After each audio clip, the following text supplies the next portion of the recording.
आम्ही महाराष्ट्रासाठी एकत्र आलोत, तुम्ही साथ द्या. सत्याच्या मोर्चात उद्धव ठाकरेंकडनं युतीची घोषणा.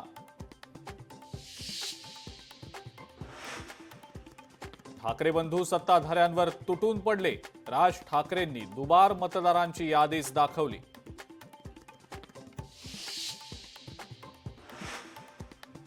अनाकोंडाला आता कोंडावच लागेल. उद्धव ठाकरेंकडनं पुन्हा एकदा अप्रत्यक्षरित्या अमित शहांवर निशाणा.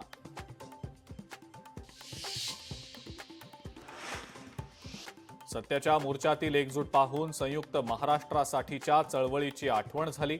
शरद पवार यांचं सभेदरम्यान वक्तव्य.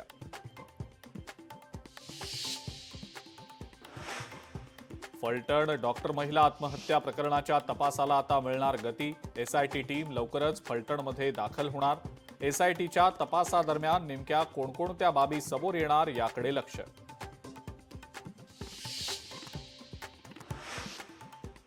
आणि बेळगाव, कारवार, निपाणी, बिदर इथं मराठी भाषिक कर्नाटक स्थापनेच्या विरोध म्हणून आज पाळणार काळा दिवस. मराठी भाषिक आणि ठाकरेंच्या शिवसेनेच्या नेत्यांना बेळगावात प्रवेश बंदी.